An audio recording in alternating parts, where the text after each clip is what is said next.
மூகம் கரோதி வாசாலம் பங்கும் லங்கயதே கிரிம் யத்கிருபா தமகம் வந்தே பரமானந்த மாதவம்.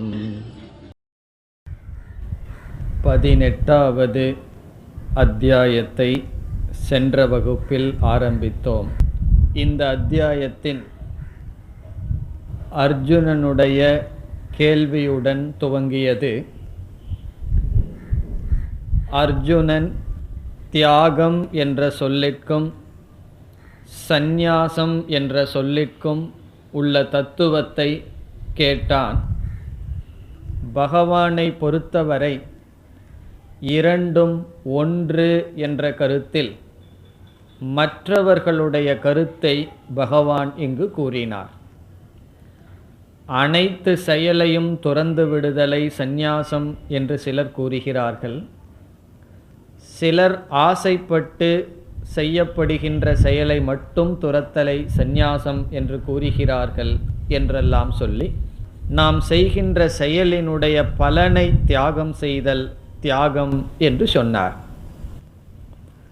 அதற்கு பிறகு 3 விதமான சந்நியாசம் அல்லது தியாகத்தை பகவான் கூறினார். ஒருவன் சாத்விகமான சந்நியாசம் செய்யலாம், ராஜசமான சந்நியாசம் செய்யலாம், தாமசமான சந்நியாசம் செய்யலாம். இவைகள் என்ன என்று விளக்கினார். அதற்கு பிறகு நாம் செய்கின்ற அனைத்து செயல்களுக்கும் நம்முடைய உடல் காரணமாக இருக்கின்றது, மனம், புத்தி, பிராணன் இவைகள் காரணமாக இருக்கிறது, தெய்வம் சாமான்யமாக இருக்கின்றது, இதில் ஆத்மா எந்த செயலையும் செய்வதில்லை என்று ஆத்ம தத்துவத்தை பகவான் விளக்கினார். இந்த ஆத்ம தத்துவத்தை உணர்ந்தவர்கள் எந்த செயலை செய்தாலும் அவர்கள் செய்தவர்கள் அல்ல என்று கூறி சந்நியாசத்தை பற்றி சொல்லி கர்மயோகத்தையும் சற்று குறிப்பிட்டு ஆத்ம தத்துவத்தை பகவான் பேசினார். இது 17 ஸ்லோகங்களினுடைய சாரமாக பார்த்தோம். இனி நாம் மேற்கொண்டு தொடரலாம். இதற்கு பிறகு பகவான் என்ன செய்கின்றார்? சில கருத்துக்களை அறிமுகப்படுத்தி அவைகளை சத்துவம், ரஜஸ், தமஸ் என்று பிரிக்கின்றார். 17வது அத்தியாயத்தில் ஆகாரத்தை 3ஆக பிரித்தார், யக்ஞத்தை 3ஆக பிரித்தார், பிறகு தவத்தை 3ஆக பிரித்தார். நாம் எந்த செயலை செய்தாலும் அது சத்துவம், ரஜஸ், தமஸ் என்று 3க்குள் அடங்கும். இந்த கருத்தை இங்கு பகவான் இப்பொழுது விளக்கமாக கூற ஆரம்பிக்கின்றார். எதற்காக இவ்விதம் பேசுகிறார் என்றால், இந்த வேறுபாட்டை நாம் அறிந்தால்தான் சாத்விகமான தத்துவத்தை எடுத்துக்கொண்டு அது உணவாகட்டும், தவமாகட்டும், வழிபாடாகட்டும், செயலாகட்டும், சத்துவமானதை நாம் எடுத்துக்கொண்டு ராஜசமான தாமசமானதை நம்மால் துறக்க முடியும். ஒரு இடத்துக்கு எப்படி செல்வது என்ற விஷயத்தில் சரியான பாதையும் தெரிந்திருக்க வேண்டும், தவறான பாதை எது என்று தெரிந்திருக்க வேண்டும். அப்பொழுதுதான் அதை தவிர்க்க நம்மால் முடியும். அந்த அடிப்படையில் சில கருத்துக்களை எடுத்துக்கொண்டு பகவான் சத்துவம், ரஜஸ், தமஸ் என்று சொல்லப் போகின்றார். இந்த 18வது அத்தியாயம் மற்ற அத்தியாயத்தினுடைய சாரம் என்று பார்த்தோம். அவ்விஷயத்தில் நல்ல குணங்கள் எது என்ற கருத்தை இப்பொழுது பகவான் பேச ஆரம்பிக்கின்றார். அதை எப்படி 18வது ஸ்லோகத்தில் ஆரம்பிக்கின்றார் என்றால், நாம் செய்கின்ற விவகாரங்கள் அனைத்தையும் முதலில் பகவான் 2ஆக பிரிக்கின்றார். ஞான விவகாரம், கர்ம விவகாரம் என்று 2ஆக பிரிக்கின்றார். ஞான விவகாரம் என்றால் அறிதல்.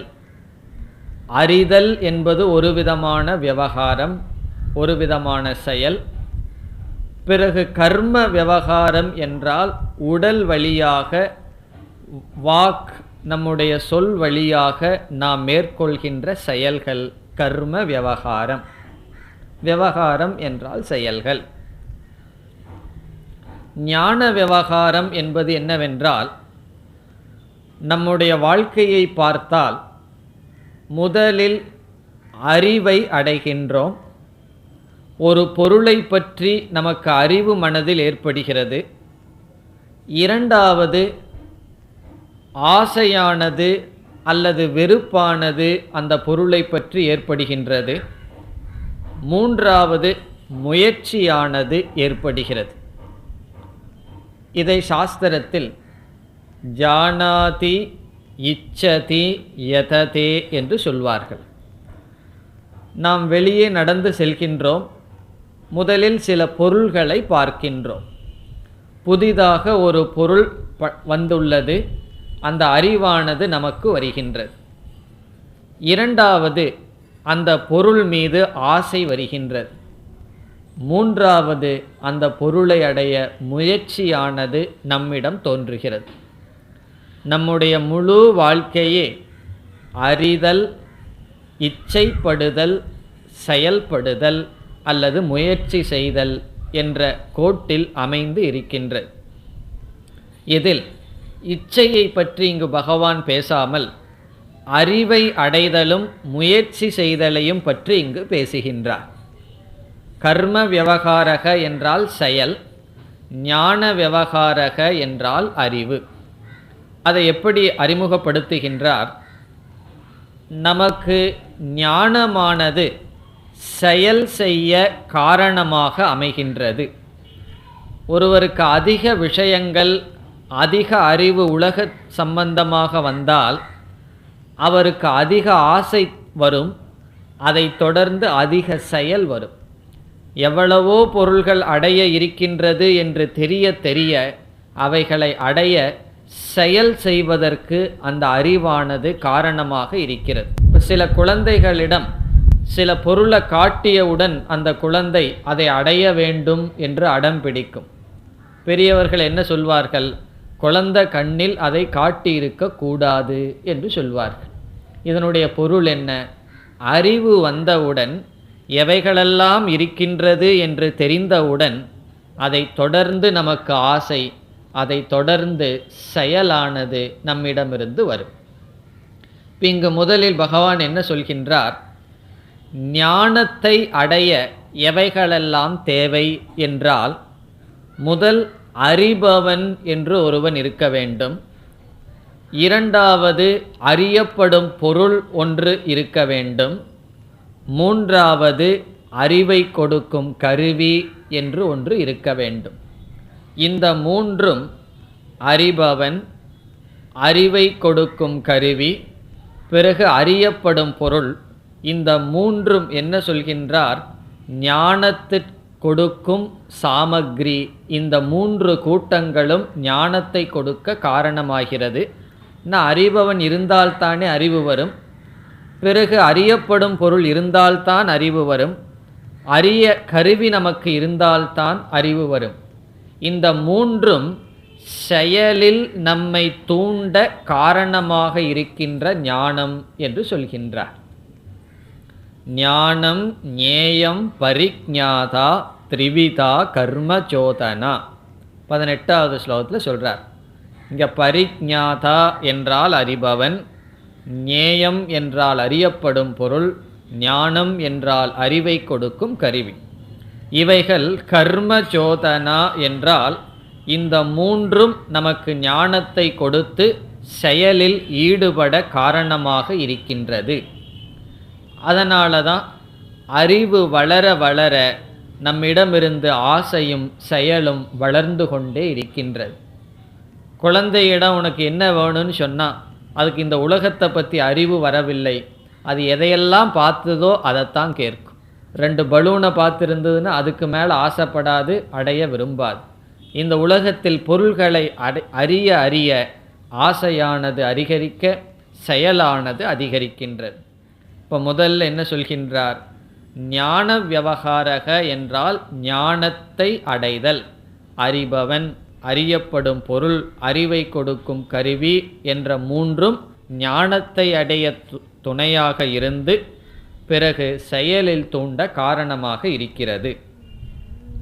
இனி அடுத்த கேள்வி, எவைகளினுடைய உதவியினால் செயல் உற்பத்தியாகின்றது என்று இரண்டாவது வரியில் சொல்கின்றார். கரணம் கர்ம கர்த்தாச்ச. முதலில் செய்பவன் என்று ஒருவன் இருக்க வேண்டும். இரண்டாவது, அவன் செயல் செய்ய சில கருவிகள் இருக்க வேண்டும். நாம் தமிழில் கருவி என்று சொல்வது சமஸ்கிருதத்தில் கரணம் என்று சொல்லப்படுகிறது. மூன்றாவது, செயலுக்குரிய விஷயம், பொருளானது இருக்க வேண்டும். இதுபோல் பலதை நாம் கூறலாம். இவைகளையெல்லாம் என்ன சொல்வது? செயலுக்கான கருவிகள். இவைகளெல்லாம் செயலுக்கு காரணமாகின்றன என்று பகவான் ஆரம்பிக்கின்றார். இவ்விதம் 6 பொருள்களை அறிமுகப்படுத்தி இதற்கு பிறகு பகவான் என்ன செய்கின்றார்? இதில் அறிபவன், அறியப்படும் பொருள், பிறகு அறிவை கொடுக்கும் கருவி, இவைகளெல்லாம் ஞான விவகாரத்திற்கு காரணமாகி இந்த ஞானமே கர்மத்திற்கு காரணமாகின்றது. செயல் நம்மிடமிருந்து வருவதற்கு செய்பவன், பிறகு அடையப்படும் பொருள், அதற்கான கருவிகள், இவைகளெல்லாம் கர்மத்திற்கு துணையாக இருக்கிறது என்று அறிமுகப்படுத்துகிறார். அதற்கு அடுத்த ஸ்லோகத்தில் என்ன செய்கின்றார்? 3 கருத்துக்களை எடுத்துக்கொண்டு இதில் எது சாத்விகமானது, ராஜசமானது, தாமசமானது என்று சொல்லப் போகின்றார். பகவானே அறிமுகப்படுத்துகின்றார். ஞானம் கர்மச்ச கர்த்தாச்ச த்ரிதைவ குணபேததக. குணத்தினுடைய பேதத்தில், குணத்தினுடைய வேறுபாட்டின் அடிப்படையில் 3 விதமான ஞானம் இருக்கிறது, 3 விதமான செயல்கள் இருக்கின்றது, 3 விதமான செய்பவன் இருக்கின்றான். இவைகளை பற்றி நான் சொல்கின்றேன், அதை கேட்பாயாக என்று அறிமுகப்படுத்தி இனி பகவான் என்ன செய்கின்றார்? இந்த 3ஐயும் ஒன்றொன்றாக விளக்குகின்றார். எது சாத்விகமான ஞானம், எது சாத்விகமான செயல், எது சாத்விகமான செயலை தொடர்ந்து வருவது செய்பவன் கர்த்தா. அப்படியே இந்த 3ஐயும் முறையாக பகவான் சொல்கின்றார். இனி ஞானத்தை பகவான் எடுத்துக்கொள்கின்றார். எது சாத்விகமான ஞானம், எது ராஜசமான ஞானம், எது தாமசமான ஞானம் என்று எடுத்துக்கொண்டு சொல்கின்றார். நம்ம வாழ்க்கையில் எத்தனையோ அறிவை அடைகின்றோம், எத்தனையோ அறிவை அடைய முயற்சி செய்கின்றோம். இப்போ கல்லூரிக்கும் பள்ளிக்கும் நம்ம எவ்வளவு பொருள்களை கொடுத்து அறிவை அடையிற முயற்சி பண்ணுறோம். இப்போ எங்கே பார்த்தாலும் கம்ப்யூட்டர் ஞானத்தை அடைவதற்கு எவ்வளவு பொருளை கொடுத்து முயற்சி செய்கிறார்கள். பிறகு எதையோ ஞானத்தை அடைய நாம் முயற்சி செய்கிறோம். காலையில் எழுந்த உடனே நியூஸ் பேப்பரை படித்து உலகத்தில் என்ன நடக்குதுங்கிற ஞானத்தை அடைவதுடன் வாழ்க்கையை துவங்குறோம். இப்படி எத்தனையோ அறிவுகளை நாம் சேகரித்து வருகின்றோம். இங்கே பகவான் சொல்கிறார், நாம் சேகரித்து அடையப்பட்ட அறிவில் எந்த அறிவு சாத்விகமான அறிவு, எந்த அறிவு ராஜசமான அறிவு, எந்த அறிவு தாமசமான அறிவு என்று சொல்கின்றார். பிறகு இதற்கு பிறகு சொல்ல போகிறார், நம்ம வாழ்க்கையில் புத்தியை சம்பாரித்து வச்சுருக்கோம், எது சாத்விகமான புத்தி என்பதையும் பிறகு சொல்ல போகின்றார். இப்போ இங்கே அறிவினுடைய அடிப்படையில் எடுத்துக்கொண்டால் 20வது ஸ்லோகத்தில் சொல்கிறார், எது சாத்விகமான ஞானம். எவ்வளவோ அறிவு இருக்கின்றது, சாத்விகமான ஞானம் என்ன? வேறொரு உபனிஷத்துலேயும் சொல்லப்படும், 2 வித்யா, 2 அறிவு நம்மால் அடையப்பட வேண்டும் அல்லது அறியத்தக்கது. ஒன்று பராவித்யா, இனி ஒன்று அபராவித்யா என்று உபனிஷத் சொல்லும். பராவித்யான்னா பகவானை தெரிந்து கொள்கின்ற ஞானம், மோட்சத்தை கொடுக்கின்ற ஞானம், மேலான ஞானம். மீதி அனைத்தும் அபராவித்யா என்று நாம் வாழ்க்கையில் அடைகின்ற அறிவையே சாஸ்திரமானது பிரிக்கின்றது. இங்கு பகவான் வேறொரு கோணத்தில் 3ஆக பிரிக்கின்றார். இனி நாம் எது சாத்விகமான ஞானம் என்ற கேள்விக்கு பதில் பார்க்கின்றோம். சுருக்கமாக கூறினால் அத்வைத ஞானம் அல்லது ஏக ஞானம் சாத்விக ஞானம். ஒன்று என்று உணர்கின்ற ஞானம் சாத்விகமான ஞானம். அனைத்தும் ஒன்று என்ற ஞானம் பேதமற்ற இருமையற்ற சமமான ஞானம் சாத்விகமான ஞானம். இங்கு பகவான் தத்துவ ஞானத்தை பற்றி சொல்கின்றார். அதாவது நம்முடைய மனதில் தர்ம அதர்ம ஞானம்னு ஒன்று இருக்குது. எது சரி எது தவறுன்னு ஒரு ஞானம் ஒன்று இருக்கிறது, தர்மாதர்ம ஞானம். நம்முடைய மனதில் இனியொரு ஞானமும் வர வேண்டும். எது சத்தியம் எது அசத்தியம், எது உண்மை எது பொய் என்ற ஞானமும் வர வேண்டும். தர்மாதர்ம ஞானம் ஆரம்பத்தில் இருந்து அந்த ஞானத்தினுடைய துணை கொண்டு தர்ம அனுஷ்டானம் செய்து அதர்மத்தை நீக்க வேண்டும். அதனுடைய பலனாக நாம் அடையப்பட வேண்டிய ஞானம் எது உண்மை எது பொய் என்ற ஞானம். இங்கு அந்த ஞானத்தை பகவான் சொல்லி எடுத்துக்கொண்டு எந்த அறிவினால் உண்மையானது பார்க்கப்படுமோ பொய்யானது நீக்கப்பட்டு ஆத்ம தத்துவம் அல்லது உண்மையான அறிவு இருக்குமோ அந்த ஞானம் சாத்விக ஞானம் என்று சொல்கின்றார். அது எதுவாம் சாத்விக ஞானம்? இங்கு அழகாக கூறுகின்றார், சர்வபூதேஷு எல்லா ஜீவராசிகளிடம் எதனால் எந்த ஒரு அறிவினால் ஏகம் பாவம் ஒரு கருத்தை ஒரு தத்துவத்தை ஒரு ஆத்ம தத்துவத்தை ஒருவன் பார்க்கின்றானோ. நம்ம எல்லா ஜீவராசிகளுக்குள் எந்த ஞானத்தினால் ஒரு ஆத்ம தத்துவத்தை பார்க்கின்றானோ, பிறகு அந்த ஆத்மா எப்படிப்பட்டது? அவ்யயம், அழியாதது. எல்லா ஜீவராசிகளுக்குள்ளும் அழியாத எந்த ஒரு தத்துவத்தை ஒருவன் அறிகின்றானோ அந்த அறிவு சாத்விகமான ஞானம். பிறகு மீண்டும் பகவான் சொல்றார், அவிபக்தம் விபக்தேஷு. ஒவ்வொரு ஜீவராசிகளிடமும் வேற்றுமை தெரிகின்றது. அந்த அனைத்து வேற்றுமைகளுக்குள்ளும் எவனால் ஒற்றுமையான ஒன்றை பார்க்க முடிகின்றதோ அது சாத்விகமான ஞானம். கண்ணுக்கு மேலோட்டமாக என்ன தெரிகின்றது? வேற்றுமை தெரிகின்றது, பிளவு தெரிகின்றது. அதற்குள் பிளவுபடாத மாறுபடாத அழியாத எந்த ஒரு ஆத்ம தத்துவத்தை ஒருவன் பார்க்கின்றானோ, எதனால் எந்த அறிவினால் ஒன்றை ஒருவன் பார்க்கின்றானோ அது சாத்விகமான ஞானம் என்று சொல்கின்றார். இப்போ இதற்கு பல உதாரணங்கள் கொடுக்கலாம்.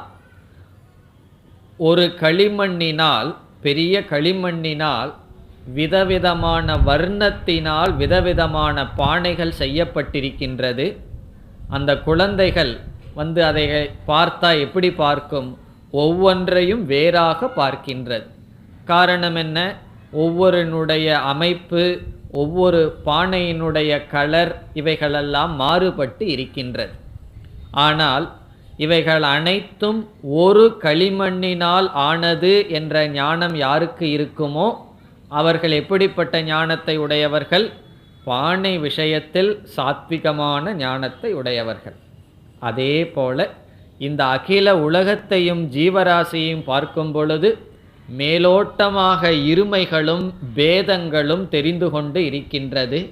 இந்த இருமைக்குள் வேற்றுமைக்குள் எதனால் ஒற்றுமையான ஒரு தத்துவத்தை பார்க்கின்றானோ அந்த ஞானத்திற்கு சாத்விகமான ஞானம் என்று பகவான் இங்கு சொல்கின்றார். அதுதான் சாத்விகம் ஞானம் வித்தி. அதை சாத்விகமான ஞானமாக தெரிந்துகொள். அப்ப நம்ம எப்படிப்பட்ட ஞானத்தை அடையணும்?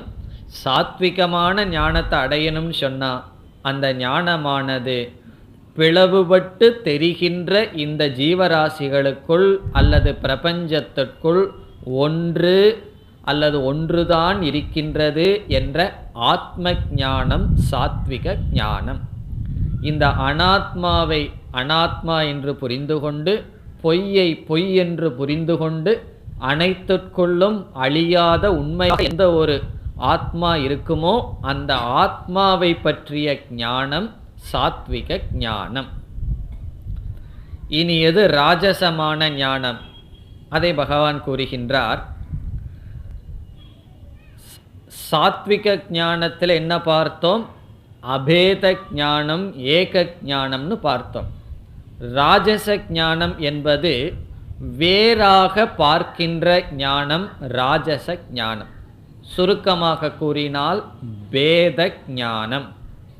பேத ஞானம் என்றால் வேற்றுமையுடன் பார்க்கப்படுகின்ற ஞானம். ஒரு ஜீவனும் இனியொரு ஜீவனும் வேறுபட்டவன், அவன் வேறு நான் வேறு இது வேறு என்று வேற்றுமையுடன் பார்க்கின்ற அறிவு ராஜசமான ஞானம். இப்போ இந்த உலகத்தை பார்த்து இந்த உலகத்தில் வேற்றுமையை எந்த புத்தியானது அறிவானது சொல்கின்றதோ அந்த அறிவானது ராஜச ஞானம். இப்போ இங்கே பகவான் ஒன்று சொல்கிறார், இந்த உலகம் ஏற்கனவே வேற்றுமையாகத்தான் தோன்றிக்கொண்டு இருக்கின்றது. இந்த உலகத்தை படைத்தல்னு சொன்னால் விதவிதமான வேற்றுமைகளை காட்சி கொடுத்தல், வேற்றுமைகளை உருவாக்குதல். இவன் என்ன நினைக்கின்றான்? இந்த வேற்றுமைக்குள் இருக்கின்ற ஒற்றுமையானது மறைக்க வைக்கப்பட்டு இந்த வேற்றுமையை மட்டும் யார் பார்க்கின்றானோ, தனக்கு வேறாக அனைவரையும் யார் பார்க்கின்றானோ அந்த ஞானம் ராஜச ஞானம். இப்போ ராஜச ஞானம்னு சொன்னால் பின்ன ஆத்ம தர்சனம், தன்னிடமிருந்து வேறாக பார்த்தல். அதை சொல்றார் பிருதக்துவேன யத் ஞானம். வேற்றுமையுடன் பார்க்கின்றான். எவைகளை? நானா பாவான் பிருதக் விதான். வேற்றுமையாக தோன்றிக் கொண்டிருக்கின்ற இந்த உலகத்தில் இந்த வேற்றுமையை மட்டும், அந்த தோற்றத்தை மட்டும் எந்த புத்தியானது அறிவானது பார்க்கின்றதோ அது ராஜச ஞானம் என்று பகவான் சொல்கின்றார். இனி தாமச ஞானம் என்றால் என்ன? அதை பகவான் கூறுகின்றார் 22வது ஸ்லோகத்தில். நம்முடைய உடலையே நான் என்ற ஒரு திருடமான ஞானம் ராஜச ஞானம்.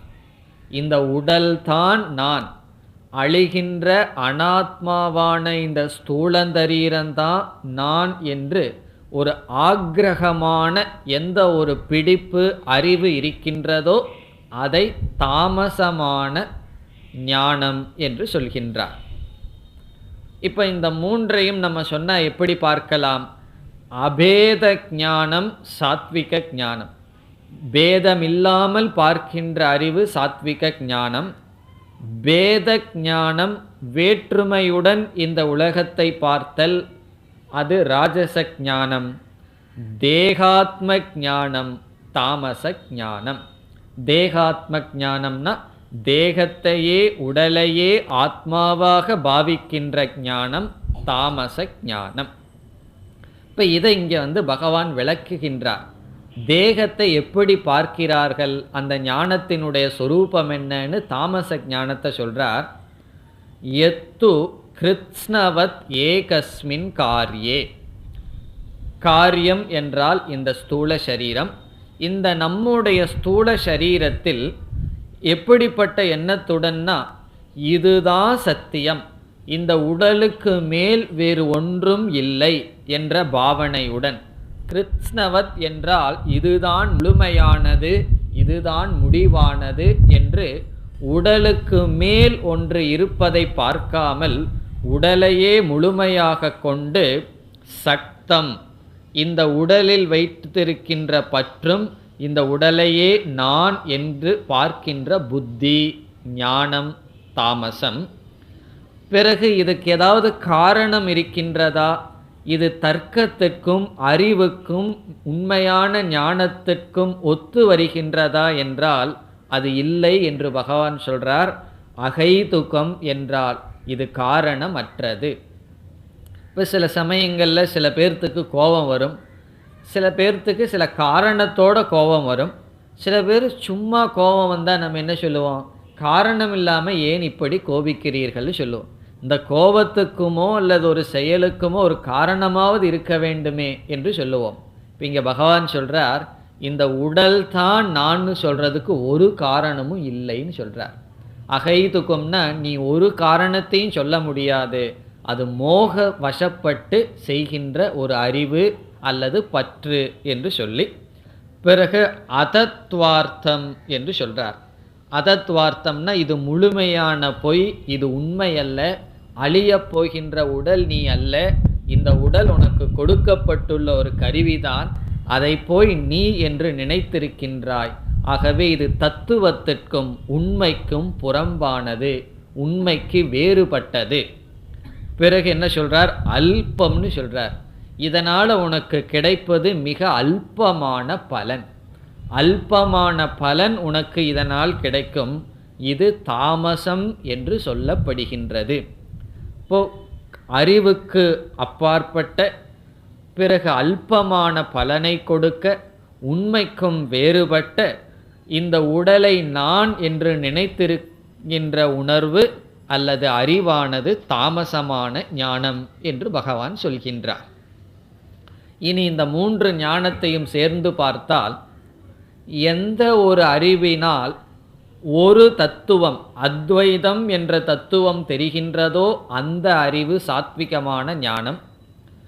எந்த அறிவினால் தன்னிடமிருந்து வேறாக இந்த உலகத்தையோ பொருளையோ பார்க்கின்றோமோ அது ராஜசமான ஞானம். பிறகு ஒரு சரீரத்தில் அதுவே முழுமையாக பற்றுடன் இருந்தால் அது தாமச ஞானம்.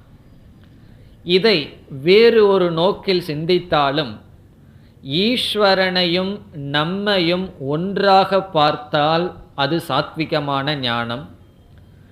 ஈஸ்வரனை நம்மிடமிருந்து ஜீவராசிகளிடமிருந்து வேறாக பார்த்தால் அது ராஜசமான ஞானம். பிறகு ஈஸ்வரனிடத்திலேயே சிலர் மோகத்தை அடைந்திருப்பார்கள். சிலருக்கு சில நாமரூபத்தை உடைய ஈஸ்வரன் தான் கடவுள் என்று நினைத்து, இப்போ சிவன்னு சொன்னால் சிவபெருமான் தான் கடவுள், விஷ்ணு கடவுள் அல்ல என்று சிலர் நினைக்கிறார்கள்.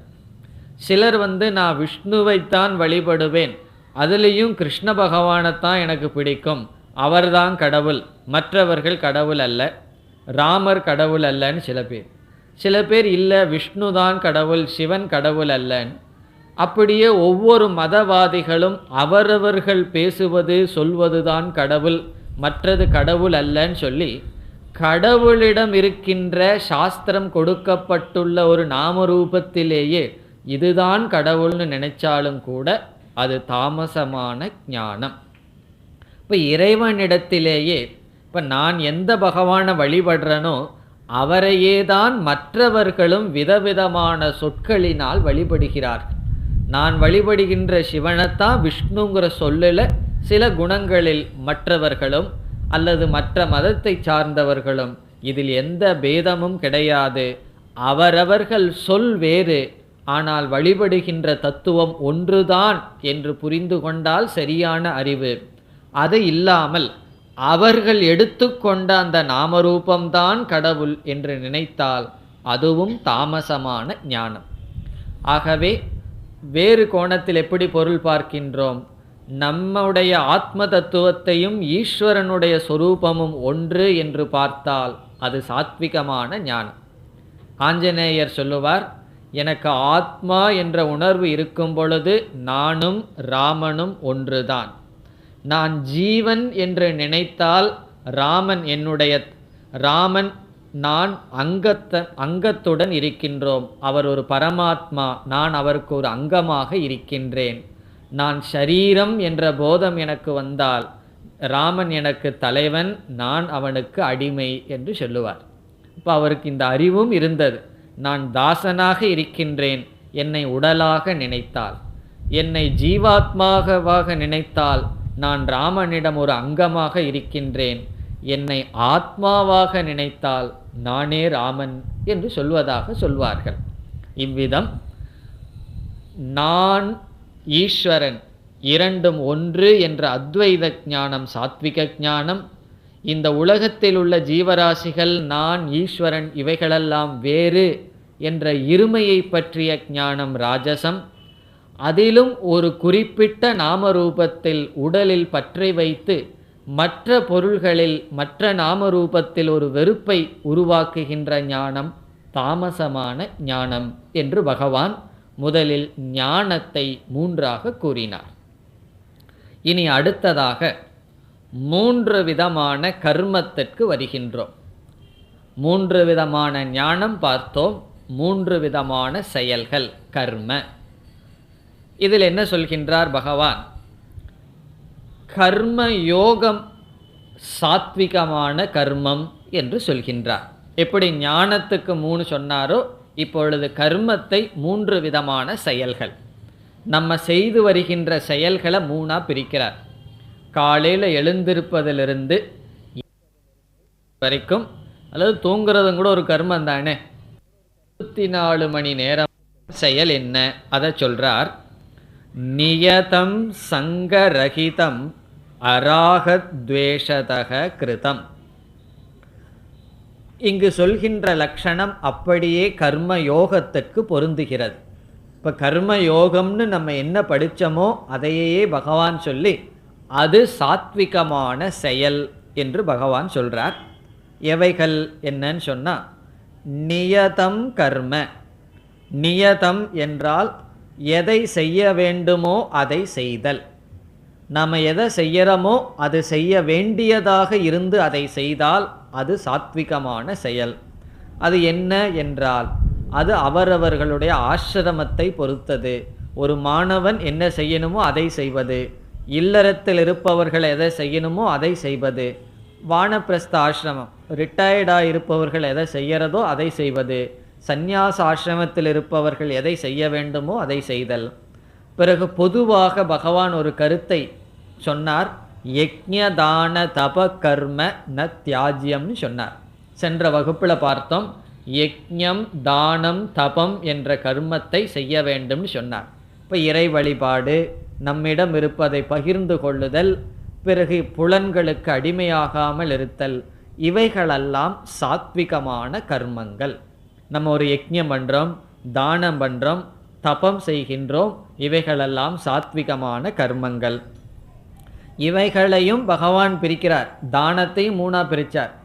அப்படி இல்லாமல் சங்கரஹிதம் பற்று இல்லாமல் செய்ய வேண்டும். அராகத்வேஷதக விருப்பு வெறுப்பு இல்லாமலும் செய்ய வேண்டும். விருப்பு வெறுப்பும் இல்லாமலும் பற்று இல்லாமல், பிறகு அபல பிரேப்சுனா பலத்தை நான் அடைந்துதான் ஆக வேண்டும் என்று இல்லாமல் எந்த செயல் செய்யப்படுகின்றதோ அந்த செயல் என்னவென்று பகவான் அழைக்கின்றார்? சாத்விகமான செயல் என்று சொல்கின்றார். பிறகு ராஜசமான செயல் என்ன? சாத்விகமான செயலை பற்றி நம்ம அதிகமாக சொல்லலை. காரணம் என்ன? கர்மயோகம்தான் சாத்விகமான கர்ம.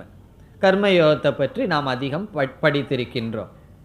இனி ராஜசமான கர்ம என்றால் என்ன என்றால், எந்தெந்த செயல்களெல்லாம் அந்த செயல் செய்யப்பட வேண்டுமா செய்யப்படக்கூடாதா, சாஸ்திரம் அதை செய்ய சொல்லியிருக்கா இல்லையான்னு பார்க்காம ஆசையினால் தூண்டப்பட்டு ஆசை வசப்பட்டு செய்கின்றோமோ அவைகளெல்லாம் ராஜசமான செயல்கள். அதை பகவான் சொல்கிறார், காமேப்சுனா கர்ம. நான் ஒரு செயல் செய்கின்றேன்னு சொன்னால் அதற்கு மூலம் அது என்னுடைய கடமை அப்படிங்கிற நோக்கில் அல்ல, அதை செய்யறதுக்கு ஆசைதான் காரணமாக இருக்கிறது. சில சமயங்களில் நாம் எதை செய்ய ஆசைப்படுறோமோ அதுவே கடமையாக இருந்துட்டால் நல்லா இருக்கும். ஆனால் எல்லா சமயத்தில் அப்படி இருக்கணுங்கிற அவசியம் இல்லையே.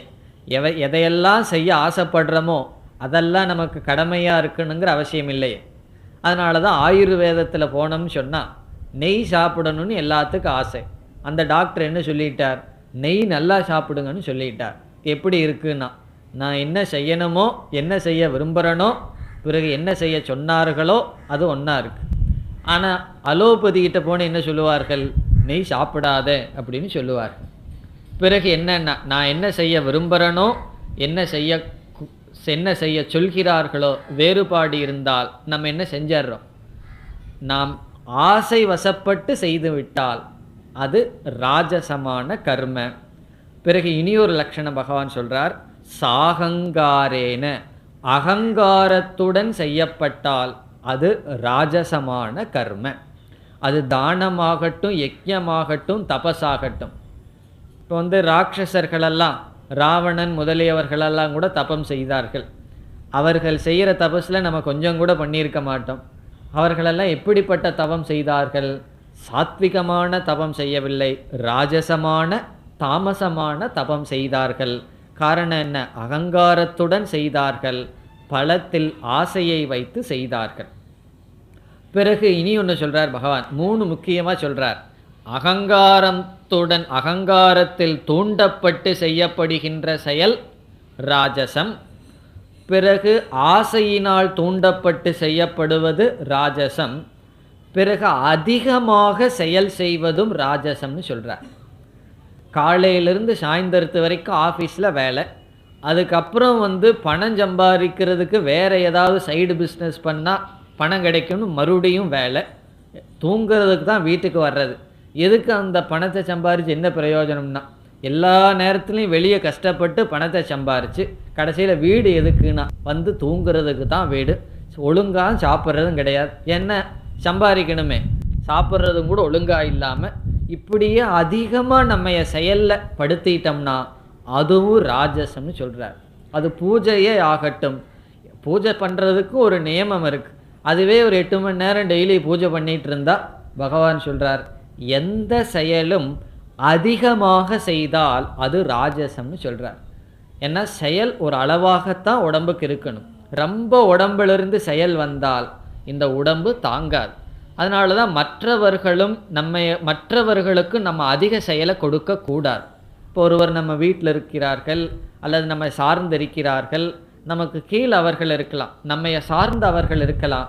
அதற்காக அவர்கள் சும்மா இருக்க விடக்கூடாது. சில பேர் அப்படி நினைப்பார்கள். வீட்டில் ஏதாவது சர்வெண்ட் இருந்தால் ஏதாவது அவன் வேலை செஞ்சுட்டே இருக்கணும். ஒரு 5 நிமிஷம் சும்மா உட்கார்ந்தா எஜமானனுக்கு பிடிக்காது, ஏதாவது ஒரு கர்மத்தில் தூண்டி விடுறது. அவன் மனிதனா அல்லது இயந்திரமா? மெஷினாக இருந்தாலும் கொஞ்சம் ஓய்வு கொடுப்பான், கொஞ்சம் நேரம் அது வேலை செய்யாமல் இருக்கணும்னு சொல்லி. இப்போ இந்த உடலுக்கும் ஓய்வு இருக்கணும், மனதிற்கும் ஓய்வு இருக்கணும். பகுலாயாசம்னு சொல்கிறார் பகவான். அதிகமாக உடலில் செயல் செய்தல் அதுவும் ராஜசமான செயல் என்று சொல்கின்றார். இப்போ அதிகமாக எது செய்தாலுமே அது ராஜசம். நான் சாத்விகமான ஆகாரம் சாப்பிட்றேன், அதனால் பழம் சாப்பிட்றேன்னு சொல்லி ஒரு 4 மாம்பழம், 8 ஆப்பிள், ஒரு 5-6 மொந்த வாழைப்பழம் இருக்குது கேரளாவில், அதை சாப்பிட்டோம்னா என்னன்னா அது ராஜசம் அல்லது தாமசம். பழங்கள் சாத்விகமான உணவு தான், அதை கூடையாக சாப்பிட்டோம் அப்படின்னா அது ராஜசம் அல்லது தாமசம் ஆகிவிடுகிறது. எதை சாப்பிட்டாலும் அளவாக இருந்தால் அது சாத்விகம், அளவுக்கு மீறினால் ராஜசம், அதுக்கு அளவுக்கு மீறிட்டோம்னா தாமசம் ஆயிடும். என்ன ரொம்ப சாப்பிட்டு கொஞ்சம் அதிகமாக சாப்பிட்டா வேலை செய்வோம், இன்னும் அதிகமாக சாப்பிட்டு என்ன பண்ணிடுவோம்னா அமர்ந்து விடுவோம், உறங்கி விடுவோம், அது தாமசம். இனி 3ஆவதுக்கு வருவோம். தாமசமான செயல் என்ன? தாமசமான செயலை இங்கே பகவான் சொல்கிறார், எவைகளெல்லாம் சாஸ்திரத்தில் செய்யக்கூடாதுன்னு சொல்லியிருக்கோ அதை செய்வது தாமசம். இப்போ ராஜசத்தில் இவன் செய்யக்கூடாததை செய்கிறதில்ல, செய்கிறதையே அதிகமாக செய்கின்றான். தாமசம்னு சொன்னால் செய்யக்கூடாதது. அப்போ அதை அளவாக வச்சுக்கலாமா? அளவாக இருக்கிறது சாத்விகம்னு சொன்னால் இப்போ அளவாக மது அருந்துகின்றேன்னு அது சாத்விகமானு கேட்டக்கூடாது. அது அளவோ அளவில்லையோ அருந்தக்கூடாதுன்னு அருந்தக்கூடாது தான். ஆகவே அது கொஞ்சமாக சாப்பிட்டா நல்லதுங்கிறதெல்லாம் கிடையாது. ஆகவே நிஷித்த கர்மம்னு சொன்னால் சாஸ்திரத்தில் செய்யக்கூடாதது அப்படின்னு சொல்லியிருக்கிறத செய்யாமல் இருத்தல், அதை செய்தல் தாமசம். அதை பகவான் இங்கே விளக்குகின்றார். சில பேர் எது தாமசமான செயல்னு சொல்கிறார். இது கொஞ்சம் நல்லா நம்ம தெரிஞ்சுக்கணும் சாத்விகத்தை விட. ஏன்னா சில சமயங்களில் இதை ரொம்ப செஞ்சுட்டு வந்துட்டுருப்போம் நம்மை அறியாமல். அதனால் எது தாமசம்னு நல்லா தெரிந்து கொள்ள வேண்டும். இவைகளெல்லாம் தாமசம்னு சொல்கிறார். எவைகள்? அனுபந்தம். அனுபந்தம்னு சொன்னால் நாம் ஒரு செயல் செய்து அதனுடைய விளைவு என்ன என்று தெரியாமல் அல்லது தவறான விளைவு வரும் என்று தெரிந்து செய்வதெல்லாம் தாமசமான செயல். இப்போ இவைகளையெல்லாம் பார்க்காம செய்யறதெல்லாம் தாமசமான செயல். நாம் ஒரு செயல் செய்கிறோம், அந்த செயலினுடைய விளைவு என்ன வரும்னு சிந்திக்காமல் அந்த செயலில் ஈடுபட்டோம்னா அது தாமசமான செயல். அது எதுவாகட்டும், இந்த செயலினுடைய விளைவு என்னாகும் என்று சிந்திக்காமல் அதற்கு காலத்தை கொடுக்காம செயலில் ஈடுபட்டோம்னா அது தாமசம். அது என்னென்னு சொல்கிறார், அனுபந்தம். அனுபந்தம்னா விளைவு. இப்போ ஒருவர் ஆஃபீஸில் வேலை பண்ணிகிட்ருக்கார், ஏதோ பாஸ் கோவப்பட்டு உன்னை சொல்லிட்டார், உடனே ஒரு கோவம் ரிசைன் பண்ணிட்டு வந்துட்டார்னு வச்சுக்கோமே. அந்த நேரத்தில் அவர் என்ன நினைக்கல, இந்த காரியத்தை செஞ்சால் என்ன விளைவு வரும்னு தெரியாமல் கோபமாக பேசிடுறது, ஒரு காரியத்தை செஞ்சிடுறது, ஒருத்தரை வீட்டிலிருந்து வெளியே அனுப்பிச்சிடுறது, இதனுடைய விளைவு என்னன்னு தெரியாமல் அவசரப்பட்டு செய்கிறதெல்லாம் தாமசம். ஆத்திரப்பட்டுன்னு சொல்வார்கள் அல்லவா, அப்படி செய்கிறதெல்லாம் தாமசம்னு சொல்கிறார். பிறகு இரண்டாவது க்ஷயம். க்ஷயம்னு சொன்னால் என்னென்ன நஷ்டம் வரும்னு பார்க்காமல் அவசரப்பட்டு ஆரம்பிக்கிறதெல்லாம் தாமசம்னு சொல்கிறார். இப்போ இந்த செயல் செய்தால் பொருளிலேயோ உடல் ஆரோக்கியத்திலேயோ அல்லது காலத்திலேயோ க்ஷயம் வருமா? சிலதெல்லாம் ஆரம்பிச்சிருவோம், அதிக காலம் அதில் போய் நாம் விழுந்துருவோம். அதுக்கப்புறம் ஏன் ஆரம்பிச்சிருப்போம், விடவும் முடியாது, நடுவில் நிற்போம். ஆகவே காலத்தினுடைய நஷ்டம், பிறகு பொருள், உடலினுடைய ஆரோக்கியம், மற்றவர்களுக்கு சில கஷ்டங்கள், இதெல்லாம் தெரியாமல், நஷ்டத்தை தெரியாமல் ஆரம்பித்தோம்னா அது தாமசம். பிறகு ஹிம்சா. ஹிம்சா என்றால் நாம் செய்கின்ற செயல் மற்றவர்களை துன்புறுத்தும்னு சொன்னால் அதை செய்யக்கூடாது. அதை தெரியாமல் ஆரம்பிச்சிட்டோம்னு சொன்னால் அந்த செயல்கள் எல்லாம் தாமசம். பிறகு பௌருஷம்னு சொல்கிறார். பௌருஷம்னு சொன்னால் நம்முடைய சக்திக்கு அப்பாற்பட்டு ஒரு செயலை ஆரம்பித்தால் அதுவும் தாமசம். இப்போ ஒருவர் வியாபாரம் பண்ணிகிட்ருக்கார், அவர் ஒரு பொருளை இவ்வளவு காலத்துக்குள்ளே இவ்வளவு தான் செய்ய முடியும்னு தெரிகின்றது. ஒரு பெரிய ஆர்டர் வருது, அவசரப்பட்டு சரின்னு அதை வாங்கிக்கிறாருன்னு வச்சுக்கோமே. அது என்னன்னா நம்முடைய சக்திக்கு அப்பாற்பட்ட ஒரு செயலை நாம் எடுத்துக்கொண்டால் அது தாமசம். பல சமயங்களில் இந்த தவறை நம்ம செய்தர்றோம். நமக்கு என்ன சக்தின்னு தெரியாமல் அப்பாற்பட்ட காரியத்தில் நம்ம இறங்கி விடுவோம். சில சமயங்களில் இந்த உலகத்தை துறந்து போகிறதே இந்த காரியத்தை செய்து விடுவார்கள். எல்லாத்தையும் துறந்து போய் என்னால் இருக்க முடியுமான்னு சக்தி முதல் இருக்கான்னு பார்த்துக்கணும். அந்த சக்தி இல்லாமல் துறந்து விட்டால் அது என்னன்னா அந்த சந்நியாசமே தாமசமான துறவு தான். காரணம் என்ன, நமக்கு சக்தி இல்லாத காரியத்தில் ஏதோ ஒரு மோகத்தின் வசப்பட்டு செய்து விட்டால் அதில் நாம் கண்டிப்பாக வெற்றியை அடைய மாட்டோம். ஆகவே பௌருஷம்னு சொன்னால் நமக்கு சக்திக்கு உட்பட்ட காரியத்தை தான் செய்யணும். அது தானம் பண்ணுறதா இருக்கலாம், பூஜை பண்ணுறதா இருக்கலாம், எந்த செயல் செய்வதாக இருந்தாலும் நம்முடைய சக்திக்கு அப்பாற்பட்ட ஒரு காரியத்தை செய்தால் அது தாமசம். இந்த உற்சாகத்தினுடைய காரணத்தினால் அல்லது அதிக பலன் வேணும், ஆசை வேணும், பார்ட்டி போயிடும், இப்படிப்பட்ட காரணத்தினால பல சமயங்களில் இந்த காரியத்தை நம்ம செய்து விடுவோம். அது எதில் கொண்டு போய் விடும்னு சொன்னால் அது தாமசம் அல்லது துயரத்தில் நம்மை கொண்டு சென்று விட்டுவிடும். இப்போ பௌருஷம் என்றால் நம்முடைய சக்தி, அனவேக்ஷிய என்றால் இவைகளையெல்லாம் பார்க்காமல் மோகத்தினால் எந்த செயலில், எந்த ரெஸ்பான்சிபிலிட்டி, எந்த பொறுப்பில் நாம் எடுத்துக்கொள்கின்றோமோ அவைகளெல்லாம் தாமசம். இப்போ விளைவு, ஹிம்சை, பிறகு நஷ்டம், நம்முடைய சக்தி, இவைகளையெல்லாம் கவனிக்காமல் நாம் ஒரு செயலில் மோகத்தினால் ஆரம்பித்து விட்டால் அந்த செயலானது தாமசம். அந்த காலத்துல எல்லாம் திடீர்னு ஒரு பெரிய ராஜா யாகத்தை ஆரம்பிச்சிருவார், ஒரு வருஷம் செய்ய வேண்டிய யாகத்தை ஆரம்பிச்சிருவார். இதெல்லாம் சிந்திக்க மாட்டார், இதனுடைய விளைவு என்ன, நம்மளால் செஞ்சு முடிக்க முடியுமா, அதெல்லாம் தெரியாமல் ஆரம்பித்து விட்டால் அது தாமசம். இப்போ நமக்கு தெரியும் எவ்வளவு தாமசமான காரியத்தை ஆரம்பிச்சிருக்கோம்.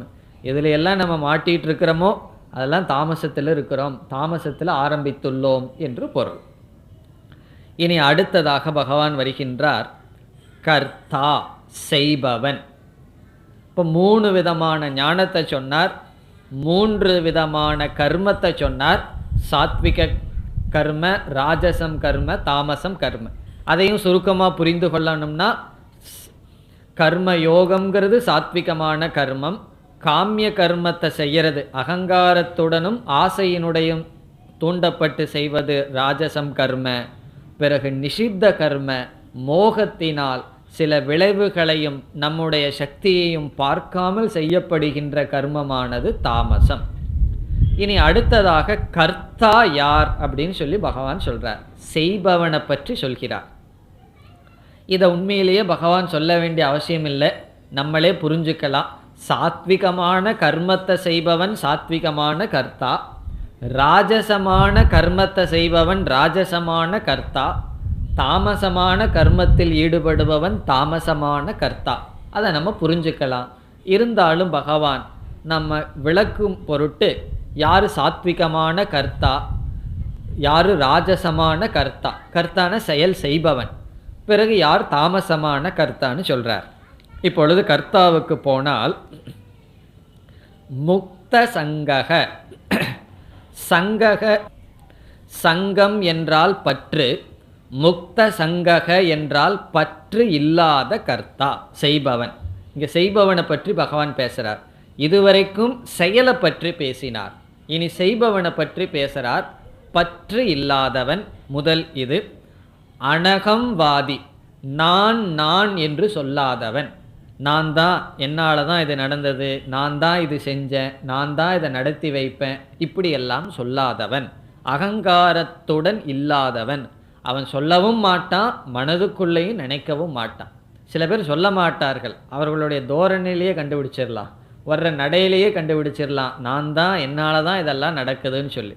அப்படி அவர்கள் நினைப்பதில்லை, சொல்வதில்லை, அகங்காரமற்றவர்கள். பிறகு இனி ஒன்று சொல்றார், திருதி உற்சாக சமன்விதக, மிகவும் உறுதியாக இருப்பவர்கள். நல்ல காரியத்தை எடுக்க ஆரம்பிச்சோம்னு சொன்னால் அதில் பல தடைகள் வரலாம், அதையெல்லாம் நீக்கி உறுதியுடன் இருப்பவர்கள். பிறகு வெற்றி தோல்வைகளில் சமமாக இருப்பவர்கள்.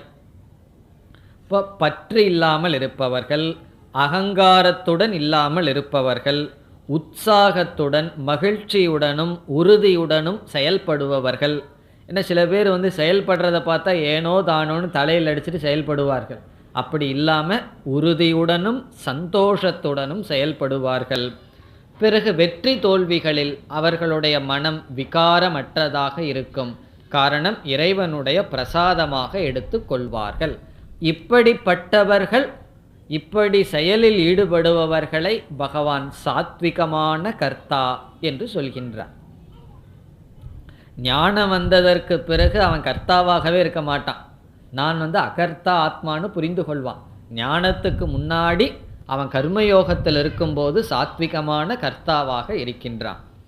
இனி யாரு ராஜசமான கர்த்தா? அதை சொல்றார், ஆசை உடையவன். கர்மத்தினுடைய பலனில் ஆசைப்படுபவன் ராகி அப்படின்னு சொல்றார். சமஸ்கிருதத்தில் ராகி என்றால் ஆசையை உடையவன், ராகத்தை பற்றை உடையவன். எதில் பற்றுன்னு சொன்னால் செயலில் பற்றை உடையவன். இந்த செயல் செய்யணும், இந்த செயல் செய்யக்கூடாதுன்னு செயலில் பற்றை உடையவன். பிறகு கர்மத்தினுடைய பலனில் அதிகமான பற்றை உடையவன். எந்த செயல் செய்தாலும் அதனுடைய பலன் வருதாங்கிற எண்ணத்திலேயே தான் இருப்பான். ஒரு சிரிப்பு சிரித்தாலும் அதில் ஒரு பலன் இருக்கணும், இல்லைன்னா சிரிக்கவே மாட்டான். அந்த அளவுக்கு கால்குலேஷன், அந்த அளவுக்கு புத்தி, எனக்கு பலன் வர வேண்டும் என்ற கர்த்தா. பிறகு அடுத்ததாக சொல்றார், ரொம்ப ஆசை உடையவன் அல்லது லுப்தகன்னு சொன்னால் மற்றவர்களுடைய பொருளில் ஆசைப்பட்டு கொண்டு இருப்பவன். தனக்கு வந்தால் பத்தாது, மற்றவர்களுக்கு வர வேண்டியது எனக்கே வரணும், அப்படி ஒரு ஆசை உடையவன் லுப்தக. லுப்தகன்னு சொன்னால் நம்மளுடைய பொருளில் மட்டும் ஆசை இருந்தால் பரவாயில்ல, மற்றவர்களுக்கு சேர வேண்டிய பகுதியிலையும் தனக்கு வேணும்னு ஒரு ஆசை. இதெல்லாம் குடும்பத்துக்குள்ளே நடக்கும். அண்ணன் தம்பி, அண்ணன் தங்கை, அக்கா தங்கை, இவைகளுக்குள்ளே இருக்கிற பொருளெல்லாம் எனக்கே வரணும், அவர்களுக்கு கிடைக்கக்கூடாதுன்னு ஒரு ஆசை இருப்பவர்கள். ஹிம்சாத்மக, மற்றவர்களை ஹிம்சைப்படுத்துபவர். மற்றவங்களுக்கு கஷ்டத்தை கொடுக்கறதுல இவனுக்கு கஷ்டமே வராது. அதுவும் ஒரு மனசு தானே, இப்படி ஒரு சொல் சொன்னால் அந்த மனசு புண்படுமே நினைக்க மாட்டான். மற்றவர்களுக்கு ஹிம்சை செய்கின்ற கர்த்தா. பிறகு அசுச்சிகி, தூய்மையாக இருக்க மாட்டான். தவறான எண்ணங்கள், அசுத்தமான எண்ணங்களை கொண்டவன். பிறகு இன்ப துன்பங்களில் அதிகமாக அவனுடைய மனதில் உற்சாகமும் அல்லது சோர்வும் ஏற்படும். ஒரு சின்ன சக்ஸஸ் வந்ததுன்னு சொன்னால் கொஞ்ச நேரம் காலில் நடக்க மாட்டான், அவ்வளோ தூரம் ஒரே ஆட்டமாக இருக்கும். பிறகு ஒரு சிறிய தோல்வி வந்து விட்டால் 10 பேர் வந்து அவனை சுற்றி உட்கார்ந்துட்டு ஒரு துயரம் விசாரிக்கணும், இல்லை பரவாயில்லன்னு சொல்லணும். அவ்வளவு தூரம் சோர்ந்து விடுவான். ஹர்ஷ சோகான்வித கர்த்தா, ரொம்ப சந்தோஷப்படுறது ஒரு நேரத்தில், ஒரு நேரத்தில் ரொம்ப துயரப்படுதல். இப்படி ரொம்ப துயரப்பட்டு அதிக சந்தோஷத்தை அடைந்து இப்படியெல்லாம் இருப்பவன் ராஜசமான கர்த்தா.